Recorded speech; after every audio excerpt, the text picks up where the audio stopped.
Well, good morning, everybody, and welcome to the Vecchi Business Webinar, Surviving in a Digital Environment. This is the first part in a new series we've designed to help businesses navigate a new way of operating through the COVID-19 crisis and beyond. I'm Paul Guerra, Chief Executive of the Victorian Chamber, and it's great to be with you today.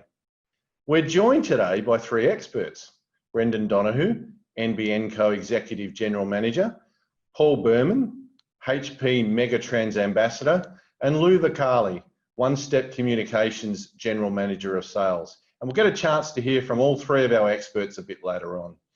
If you're in a position where you want to know more about taking your business digital and what the digital trends we might see emerge in the future, then today's guests are exactly the people you want to be asking. So strap yourself in this morning, because we will get a glimpse into what is coming over the horizon. I graduated as an electronic engineer many years ago now, and I cannot believe the pace of change in the communications and the digital sector over that time. And I've got to say, it shows no sign of slowing down at all. So today's format will be a little different from our previous ones. We'll have short presentations from both Brendan and Paul before our usual Q&A format, which today we're going to change up a little bit and have as a panel discussion. Quite simply, with the likes of the three experts we have today, we want to get a discussion happening on some of the most common issues and opportunities facing businesses like yours right now.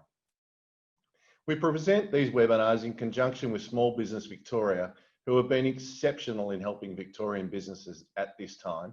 And for a list of all the government support that's available, you can head to www.business.vic.gov.au. And if you need help preparing your business to restart, you can find all that and more on the Vecchi website, which is www.victorianchamber.com.au. And you might want to take the opportunity to join Vecchi now. So take advantage of the membership fee waiver we have running at present. We'd really love to have you as part of our network. And also, don't forget, you can help us all get back to business sooner, particularly in Victoria, by downloading the COVID Safe app. So please, if you haven't done that already, now might be a good time to do it. So with that, let's get started. And it's my great pleasure to introduce Brendan Donoghue from NBN for a quick presentation. It's hard to imagine how we would have coped without NBN at this time. As I might say, cometh the crisis, cometh the NBN. Welcome, Brendan. Excellent. Thank you, Paul, and a big thanks for having me today. So, as Paul mentioned, my role in NBN is to look after the business segment. And as a wholesaler, that means looking after all of the retailers. So, work closely with the Telstra, Optus, Wright, Tasmanet, Aussie Broadband, all of the different providers in the market to make sure that the business community, you, get the right services you need. And my passion from my whole career has always been getting technology and the ability for technology to actually help small and medium businesses is my true passion.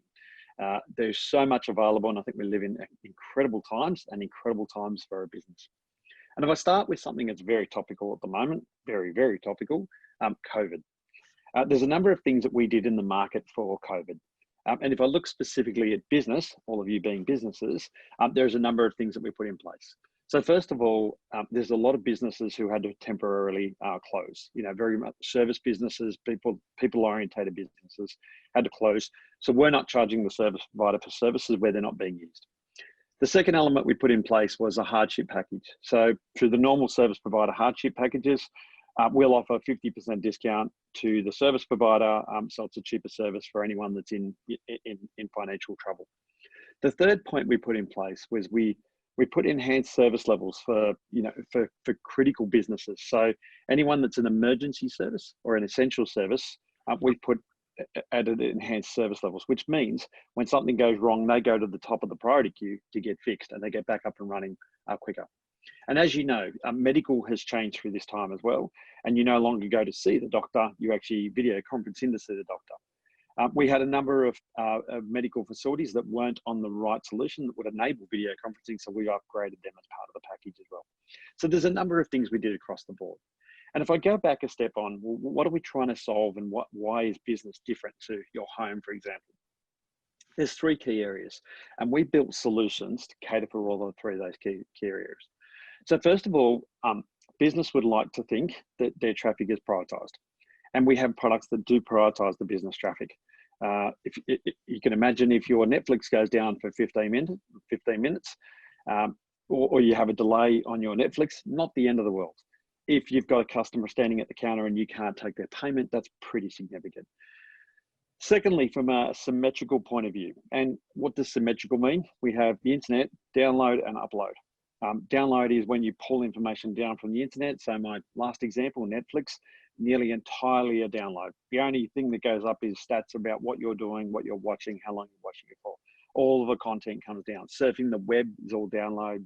Listening to music via the web's all download. There are some uploads that are used in the home, but it's predominantly download. Change that to a business and look at us today. We're not only receiving video here, but you're sending video. So it goes two ways. So it's equal up as it is down. You think around the cloud applications you use in your business. When you update your application, you're pulling the information down from the internet, you update it, and then you're sending it back up again. So the upload for a business is just as important as the download, and that's less so on the home. The third piece is the prioritized service. You want to know that when the internet's not available, you are the top of the queue to get fixed. So all of our business solutions come with enhanced service levels so that they do get prioritized service. So we have three solutions in market. We've got one called Traffic Class 2, which we have horrible names for our solutions. But what that means is we use the existing network around the country. And what we do is we slice off a piece for business and give priority. It's like a transit lane. You get priority over everybody else. So, the next fortnight download, your business won't run slow because it gets priority over all of that traffic. The second element of our products is a solution we call Enterprise Ethernet. And what that is that's dedicated fiber. So we build fiber directly to a customer's business. And the third one, and it's only recently launched and we're getting a lot of appetite in the market, is our satellite solution. So anywhere around the country, remote locations, remote premises, people can now access via our satellite solution. And if I look at what we're doing and what we're seeing in the market, there's this massive uptake for digitization. And one positive coming out of COVID is businesses have really accelerated the whole digitization. So we're seeing some incredible things happening across small and medium businesses, and the number of applications and technologies out there, whether it be cloud applications, e-commerce, whether data analytics, whether it be digitizing your business processes. We're seeing so many different themes that just help businesses incredibly. It's an incredible time for an SMB because it used to be about who had the most capex, who had the most money, could change their business and get ahead of the rest of the market. That is now completely flipped, and capital is much less relevant. Now it's about being nimble. The bigger providers actually find it hard to be nimble. They've got lots of capex, but they find it hard to be nimble. And we're seeing this reverse in the market around small players in the market can move so much faster than big players. And you all know that how fast things move at the moment, why that's so critical. So there's so much available now for business. And the role we play in NBN, I always say to my team, unfortunately, it's the boring bit. It's the access, it's the blue cable. However, while it's the boring bit, you don't get all those exciting things that I just talked about, all those business enablers, unless you have the right business connectivity. And that's where we come into it. So a recent study from Alpha Beta actually highlighted those in the top quadrant of internet spend had 6% more employment growth and 4.8% more revenue growth. So we're seeing a good outcome from people who actually invest in this. The second thing we're seeing though in our market is across all of SMB or across all of our business segment, 70% of our businesses are actually taking up residential solutions. So they're not taking that key enabler to go on that further journey. So my recommendation for everyone would be really enhance your digital processes. Now's a great opportunity. And the starting point is to make sure you've got the right internet access, not only for now, but for the future. Thanks, Brendan. And if you go back, one of the first trial applications of the NBN was telehealth. And hasn't that come to the fore over the past couple of months, where there's hundreds of thousands of telehealth appointments that have been done all over the NBN as well. I remember back in my early days at my career at Motorola, we produced a video called Future Vision about what the future comms capability would be. It was almost a Jetsons cartoon style, and pretty much it's all come to a reality. It's hard when you think about it that the mobile phone industry is just under 30 years old, and email was just beginning to be thought about back then. In those past few months, we've really seen how applications and networks have come together to create a really seamless communications environment. As you can probably tell, I love hearing about what's next. So it's with pleasure that I hand over to Paul Burman, a HP MegaTrends ambassador, for his take in what is most likely to emerge post-COVID. Paul, great title, and over to you. Thank you, Paul. I do appreciate that. I did invent my own title, so I appreciate the love and support there. So hello, everyone. My name is Paul. I do a few things at HP. Part of them is working for our CTO's office in Palo Alto. I am based in Melbourne, talking about what the future will be. So in 10 minutes time, I'm going to try and give you an overview of what the next 30 years will look like. So I can only touch on some stuff, but I will make sure you get an idea of the global transformative trends that are mega trends that are going to impact our world with everything they touch. Businesses, societies, economies, cultures, and our own personal lives will be impacted by the next 4 trends that I'm going to discuss. And then I'll go through one topic in healthcare, and then we'll wrap up and get towards this panel section. So let me start off by introducing our very first trend, and that is rapid urbanization. What we're finding with rapid urbanization is this massive movement of people into cities right now. 1.6 million people every 10 days move into a major city, and there'll be 5 billion of us by 2025 living in a city. There's larger cities and more of them. There are 41 megacities right now. That's a city with over 10 million people in places many of us have never heard of. New consumers in emerging markets. There'll be 1.8 billion new consumers within 5 years' time within emerging markets. And of course, within Asia, which we find ourselves situated in, this is incredibly impactful.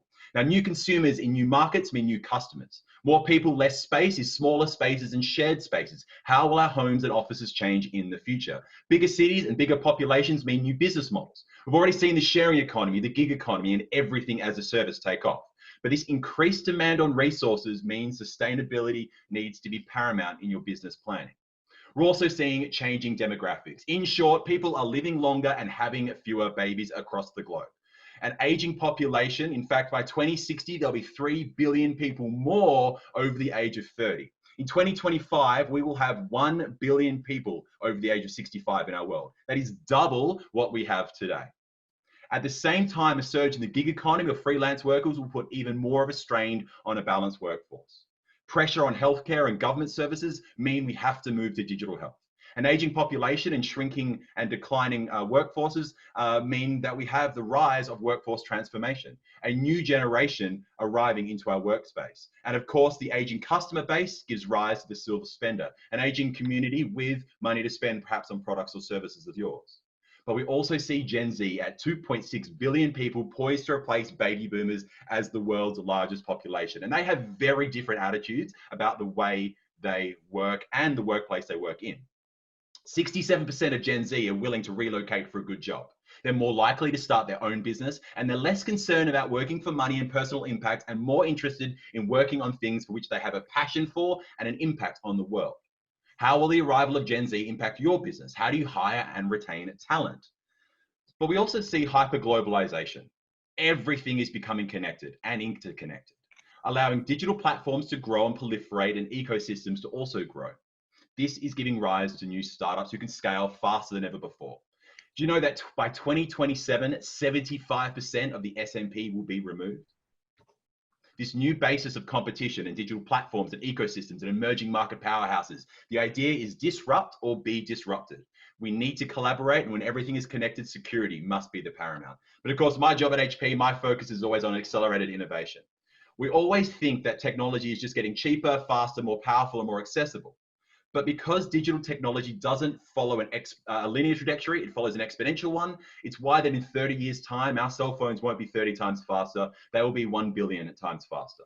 With automation, this pervasive intelligence is helping us automate everything.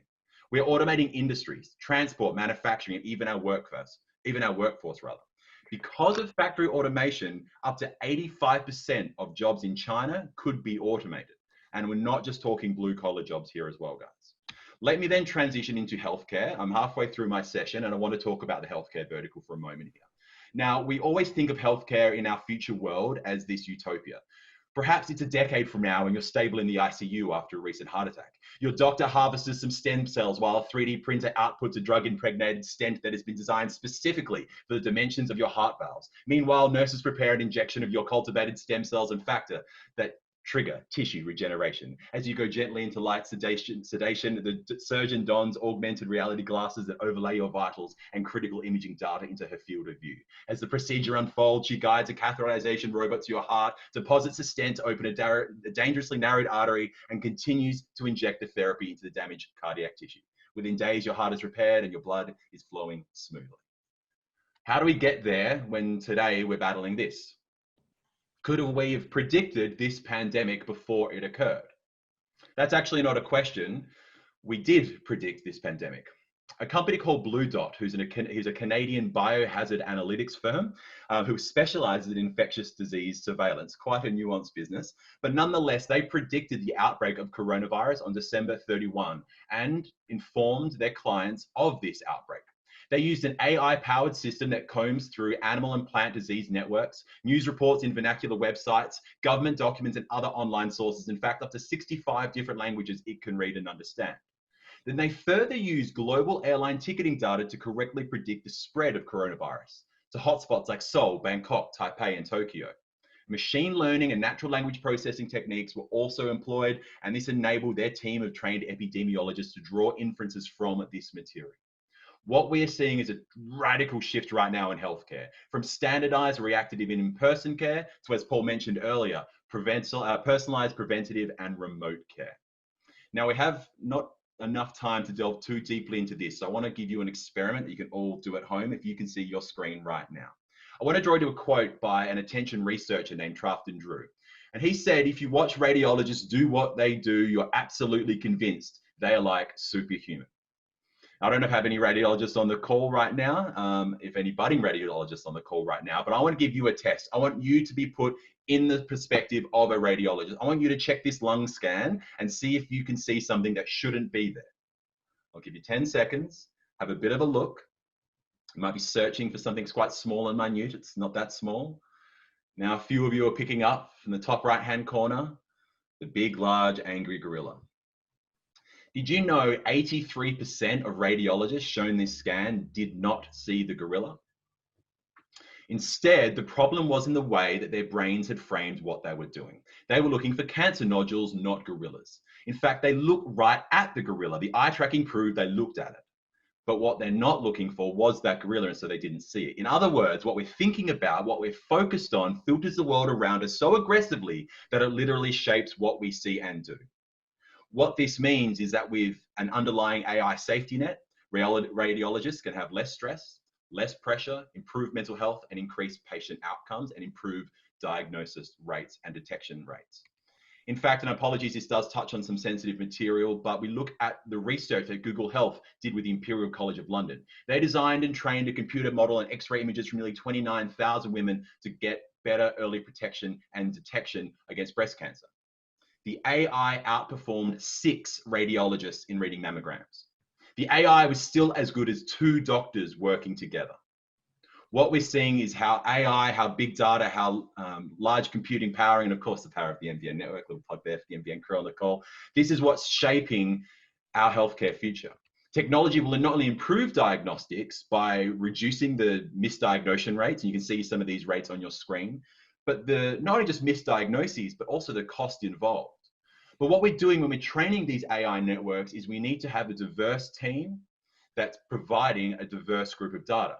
If I look at a new AI example designed to depixelate photos, and in this image you can see pretty clearly that's probably President Obama. In fact, the AI algorithm and machine learning software that was used to develop this AI process didn't have a diverse enough customer base, so this is what it thought it was. That's not him. We're seeing racial bias inside AI based on the diversity within the programming team and on the assets in which they're choosing. This is just a small tip of the iceberg of what we see as our future trends. So let me just give you the bottom line. COVID-19 is forcing us to reimagine all aspects of our lives. If 9/11 changed how we travel, we can expect COVID-19 to dramatically impact the way we live, study, work, and play. And here are my final thoughts. We need to hypothesize new use cases during COVID-19. As customer needs change and their behaviors and attitudes adapt, we potentially have this new normal. We need to develop a hypothesis for how this may impact your product and services portfolio. We need to prioritize and identify long-term relationships, identify and target high-value customers that are critical to retention, balancing short-term actions against long-term relationships. We need to listen for change, enable social listening to track the changing consumer preferences. We are the fastest rate of change humanity has ever experienced. We need to evaluate new needs. Consider this changing environment against your portfolio. Some products may make more sense and resonate better, and others given the current circumstances. We need to develop new markets. We need to enable deferred consumption, and we need to inform innovation. That is, use analytics to identify any meaningful shifts in preferences, needs, and behaviors to enable key R&D and digital innovation opportunities. Ladies and gentlemen, I think I've yelled at you for about bang on 10 minutes. Apologies that was so quick. I do talk a little fast. You have to listen a little faster. Thank you so much for listening to me. I appreciate the team at VCCI and the NBN for inviting me. Thank you all so much for listening. Hand it back over to you, Paul. Thank you. Thanks, Paul. Fascinating insight. Hyper globalization, scale ups, disrupt or be disrupted. And I love the introduction of AI. Having been involved with AI in various formats, I've got no question AI is going to help prevention as much as it will help the cure. And we'll explore that in the panel discussion. So why don't we do that right now? I'm going to welcome back Lou from One Step Communications, and welcome back Brendan to join us for the panel conversation. So first one for you, Lou. When thinking on the digital innovation journey that you're seeing small and medium businesses, customers take, what have been the biggest challenges? And with every challenge comes a benefit. Let's talk a bit about the benefits that come with that as well. Okay, thanks for that, Paul. Look, from a digital innovation, it can be a complex, change within businesses. And to achieve these digital innovation, many small businesses are considering, moving, a lot more applications into the cloud and services into the cloud. They're looking at pushing out new technologies like SD-WAN and also, internet topology due to greater NBN accessibility. So every business is thinking about it, but some of the biggest challenges that I've seen, probably the firstly is culture. So it's critical for everyone to be on the same path, from top down. Embedding new technology also requires changing work practices, and sometimes it's the work practices that can be a much bigger challenge than the actual technology. Secondly is resources. It takes significant effort from IT groups. Many small businesses only have 1 or 2 people looking at their IT, so therefore, execution can be a challenge. And finally, it's probably experience. There are many options when considering your journey and considering new technologies, so that each have different operational and commercial impacts. So businesses need to have a really clear plan and execution, and also evaluating what the best technology is going to suit them. Again, whilst there are many challenges, there are many benefits going down this journey. Digital innovation presents new opportunities, growth, productivity, and financial gains. And this is why more and more businesses are looking at partnering with companies to help them sort of go through this journey. Thanks, Lou. Brendan, I'll come to you. Lou's talked about the advantages of moving to more and more of that digital environment, but across Australia, what are you seeing in terms of the migration to digital? How many businesses are going there, and how many small businesses are actually sitting in that space at the moment? Yeah, Australia in a lot of ways lead the globe, and in a lot of areas fall behind. I think I've got a lot of history in SMB and talking to lots of SMBs. Time poor, cash poor are some of the reasons why. So my recommendation, and it's a good point from Lou, because my recommendation would be find the experts.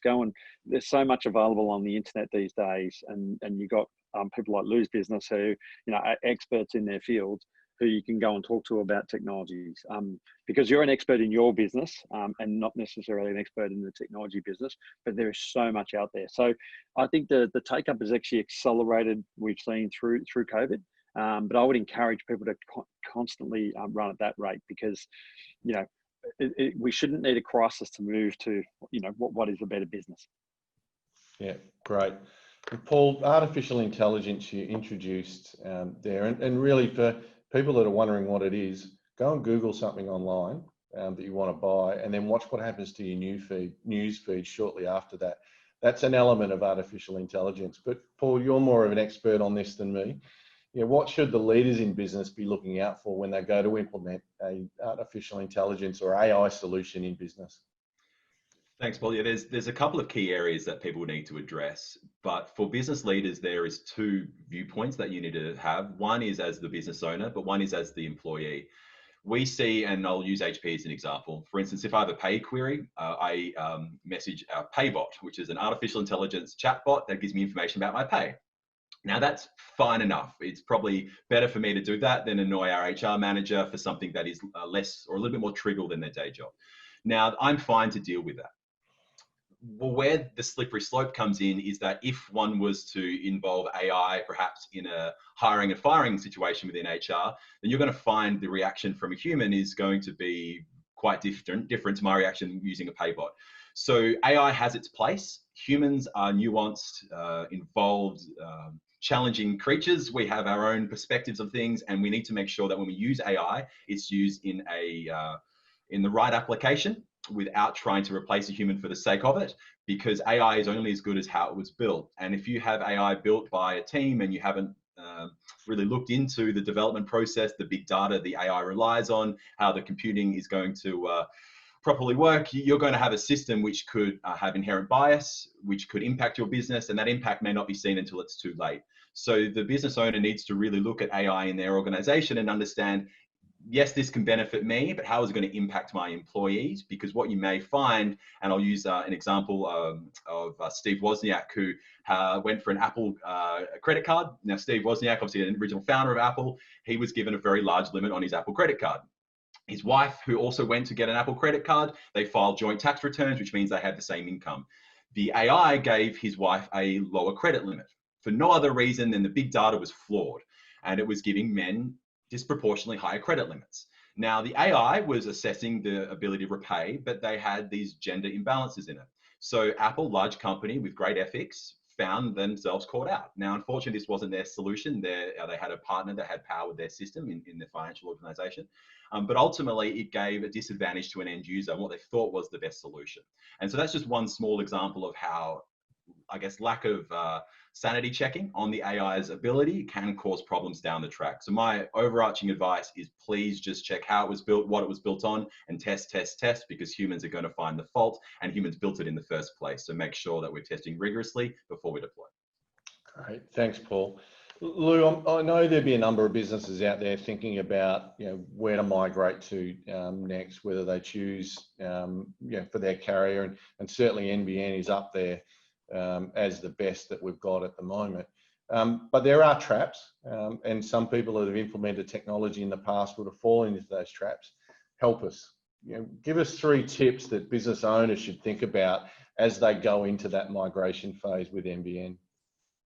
Okay, look, NBN is one of our key sort of areas that's keeping us busy at the moment, and has been for some time since that whole rollout. Look, if I had to give you 3 recommendations and 3 tips, the first one is timing. Many businesses sort of leave it to the last minute. In some cases, migrating to NBN is a proactive approach, but in a lot of cases, it's probably off the back of service providers disconnecting services. And therefore, you have to keep that in mind, because it catches a lot of customers out, leaving it to the last minute, and then everybody needs to sort of go through a panic. So I suggest you get in early. The second one is understanding NBN. The relationship between NBN and service providers. There are many out there that still see that as one, and believe the NBN is the actual whole end-to-end service provider. They're completely different. As Brendan mentioned before, NBN is the infrastructure, service provider provides services that sit on top of it. And the third one is, again, probably what Brendan sort of touched on before, is selecting the correct service type. There are many types of services, symmetrical, asymmetrical. and also the SLAs. All of these have impacts to the services, what you're trying to connect. If you've got telephone systems, how all that sort of comes together has a huge impact on choosing, the right service type. So they're probably my 3 key tips. Fabulous. Thanks, Lou. Brendan, without question, the NBN has performed so incredibly well over this period, almost untested into the point that the crisis took it through. No doubt you've had challenges there. Can you open up a little bit about some of the challenges that you've seen and how you overcome them? Because I've got to be honest, very few of us saw any issues with NBN through this period, which is a credit to everybody at NBN Co. Yeah, and there's so much that happened. So we had the normal things like everyone else, and probably most people on this call. So things like getting our people working from home, and everyone went through that. But there was a whole lot of other complexities we had. So first of all, our business volume slowed, as you can imagine. Restaurants, etc., that were not opening their doors weren't running out to order their NBN service. In residential, though, we saw the opposite. Everyone wanted to get onto NBN. And at the peak, we were doing just over 40,000 installations a week. Now, if you think around 40,000 installations, that's a lot of people out there doing service work. So they're arriving at homes, and they have to have the right protective equipment. They have to make sure, well, is that someone who's in isolation, that they shouldn't be in the premises? So there was a whole lot of processes we had to set up. Then additionally, we have to cross borders to get work done. So we had to work with the government around, well, actually, how do you get the right certification, et cetera, so our workforce could actually cross borders to get jobs done. So there were so many things from an end to end, whether it was the network, we had links back into, first of all, Italy, Spain, and a number of countries overseas. That really helped because we got to understand what it meant to their network, how we can prepare our network for what was ahead. We got some really good insights out of that. So there was a whole lot of, I could probably spend a whole hour talking about all of the different things that we did, but that was some interesting insights that we found around, well, actually, when this happens, it's not just a matter of, it's far from business as usual. It was very business as unusual. Yeah, that's brilliant. And Paul, I've been hearing for 30 years now that automation is going to take the job of the human and we're all going to be out of work. It hasn't eventuated. In fact, unemployment has dropped if you look at it over the years, at the same time that automation has been really making its way in our business world and our normal world as well. Is anything going to change in that? Should we be fearful of the change that's coming? Yeah, certainly not, and I agree with you, Paul. It's almost like the paperless office. It's some of those that rhetoric gets thrown around so much that we go, oh well, it's not actually going to happen. So we see automation filling 2 needs gaps. One, with an aging population and a shrinking workforce, and especially in Australia, have a high skilled labour shortage. Most countries around the world are going to have a high skilled labour shortage. Singapore will need to triple their labour force within the next 10 to 15 years to meet expected demand. There is only one country on the planet that has excess of high skilled labour, and that's India currently. So we're seeing about 85.2 million less jobs available, 85.2 million more people needed to fill jobs that we won't have those people for. So automation will fill the gap. Number one, we're seeing the percentage of hours being done by machines increasing year on year, every year, but it's actually filling the gap. We find that, especially in small businesses, having automation take the opportunity to expand their business by it being slightly cheaper. When their business expands and grows, they then hire more people. So automation is actually filling a labour shortage that we have. And I also posed the question that when electricity came in, the person who lit the gas lamps in the street lost their job. They then did something else. And so we're seeing this transition. Now, it's not as simple as some people say, just go learn to code. That's a horrible response. That's not the right way to treat someone's job changing. But there is certainly greener pastures in that automation is going to help small business grow faster, and it's going to help them be in this hyper-globalized world where your competitors aren't just down the road, but they're on the other side of the globe. And so automation will really fill and offset that gap. So nothing to be scared of. There are certainly industries where it'll be much more impactful, but we see those employees being able to easily transition that skill set into other areas with the right training and reskilling. Great, thanks. Last one before I hand over to Anne for questions from the audience. It's to yourself, Brendan and Lou, in relation to infrastructure and connectivity, and then put that in terms of how it will help Australian businesses, in this case, Victorian businesses recovery. How do you see that playing out? And Lou, I'd love an insight from you in terms of how a managed service provider will activate through that period as well. So I might go to you first, Brendan, and then Lou, if you can pick that up as your part as well. Yeah, so Lou, I'll cover the access, and you can cover all of the great stuff that's on top. So from an access point of view, there's a number of things that we're doing, and we're still working on, well, actually, how do we bring back businesses even stronger? So hoping to announce some things over the coming months. One thing we have done, though, as part of our relief package, I mentioned before, our traffic class 2, that prioritised service. We put an offer into the market with the service providers that, due to COVID, we're enabling that for free until January 31. So order between now and December 31, and it won't be paid for until January 31. Now, remembering that that's an offer we put to the service providers.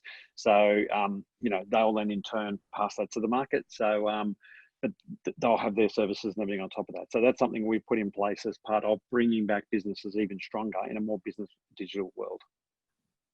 Great. Lou, did you want to add to that?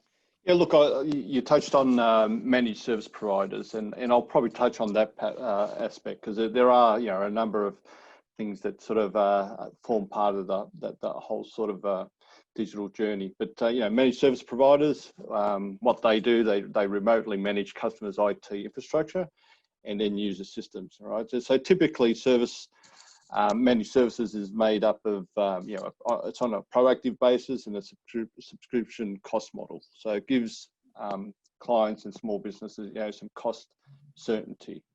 SMBs are typical customers. Many small customers or companies have, in-house support and, very limited. Therefore, it's, extremely important in a digital environment that your services are managed. And that includes from an applications down to your infrastructure services and NBN services. So you need to have the appropriate SLAs across them to ensure business continuity is always up. Alternatively, businesses can have an MSP, which is companies like ourselves, to manage their operational risk. Fabulous. And I can see there's a number of questions coming through, so I might hand over to you now to ask those on behalf of our audience participation. But please welcome Anne Wright, who's our Head of Media and Communications. Thank you. I'll start off with one for Brendan. We've actually had two kind of asking the same thing, so I'll try and summarise them together. So Brendan, you mentioned the NBN approach to prioritising bandwidth, symmetry and service responses for business versus home use of NBN. The situation we find ourselves in now is that many people are working from home either temporarily or permanently. So what's the NBN impact there, and what challenges does it pose, as the home configuration might not necessarily be optimised for working from home? Are there any changes to your cabling? Is the cabling identical, or do the plans differ, or has the cabling been installed at different qualities for what was traditionally residential versus commercial? Yeah, so thank you for that. So first of all, the infrastructure hasn't changed. The infrastructure is the infrastructure. So there's a few things we did in the market. So yes, you're right, because what the qualities in a business started to become the qualities needed in the home. So there was a few things we changed. So first thing we did was, there's a term called CVC. You'll see it all the time in the media. What does that mean? It means the capacity. It means the network throughput. We increased ours quite significantly for all of the providers at no charge, because that's something they pay for. We increased that at no charge to cater for this heightened period. And what we did see was, to my point before, in the home, a higher increase in our upload than we did in our download. Both increased, but definitely more in the upload. We're seeing those considerably come down at the moment. I think part of that was schools returning, but also more and more people going back to the office. So we are seeing it come down the other side of the mountain. But what we're doing moving forward is a number of things. So I think that's got us thinking now, do you have a hybrid work from home sort of package for the future that we're thinking through? But the other thing we've done since in the last month or so in the market is launch some very high speed plans. So we now have a 1 gig 50 plan, for example, that gives 1 gig of download and 50 meg of upload for a home. So we've got plans in market to cater for those needs. Obviously, it's not available on all technology, but that's what we're working towards to make sure that's available to more and more customers. Thank you. And I'll just open it up to the panel, this particular question. Somebody says, I find that many Australian small business owners are still resistant to change and adopting technology for their businesses, even during these challenging times. How do you convince these time-poor small business owners that they need to seriously embrace and adopt technology changes? I know from HP's perspective and from my perspective, time poor is the key word there. The technology will give you the time back. Many people think the decision to add the technology is going to have an increased learning curve. You're going to have no support, and that you're going to just have to fend for yourself on adopting and implementing a new technology. There are so many distributors or resellers or organizations out there, probably many of you on the phone right now, that are really well equipped to support. The software is also becoming far easier than ever. Previously, you needed a network administrator with a ton of experience and understanding for any business. And now with the platforms and the portals available, some of the most basic work can actually be done by someone with really minimal technology. If you can open up your Outlook and put stuff in folders, you can stop and reduce threats. The technology has become so click and collect. It's very, very straightforward. Of course, it does differ and there is a cost associated, but just know that the time will generally come back, and you can annualize that, and you'll, at the end of the year, hopefully find you have more time and be making more money perhaps than if you had not implemented the technology. So from my perspective, it's much easier. Even the stuff that's come out of Burman released some software last year, virtual machines on everything you click. So no matter what your staff member clicks on, it's not going to ruin their PC or their network, and it's so cheap. So there's some brilliant stuff even over the last 12 months. So do some Googling, and there's some great stuff out there. Brilliant. Thank you, and we'll keep moving. I know there's a number of other questions there, and as I said at the start, we'll pass those back to Paul, Brendan and Lou, and we'll post the responses that they give at the end of that.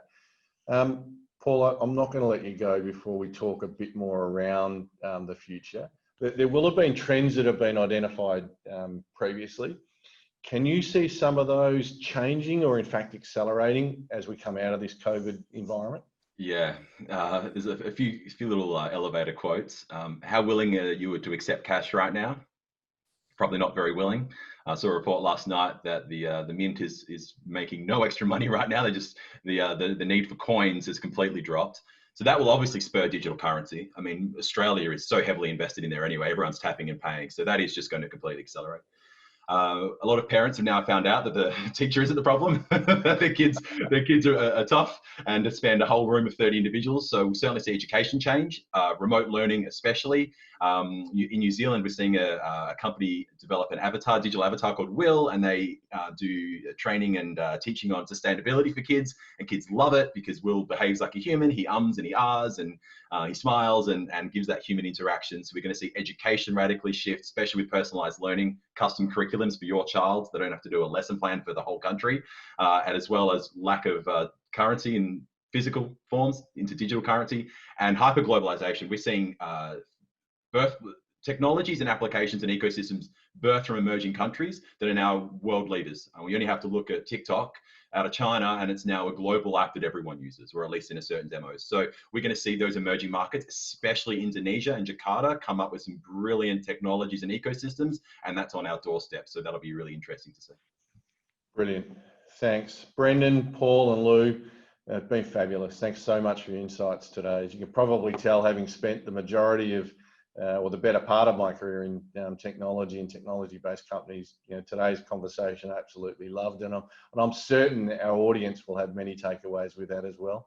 And I have no doubt you'll have inspired them to start thinking about how to incorporate digital and whatever else comes with digital into their business environment as well. So then don't forget, head to www.business.vic.gov.au for the Victorian Government support. And for all today's Q&A, as well as to download a copy of today's webinar, head to Becky's website at www.victorianchamber.com.au. And just before I finish, a real special plea out there. We have to get this curve back under control in Victoria. So if you're not feeling well, please don't go out. If you have any thoughts around not feeling well, go and get tested. We've got to stop the spread so that, importantly, we can get Victorian businesses back into work and all of us back into a job as well. So with that, thanks again for joining us. Enjoy the rest of your day. Bye for now.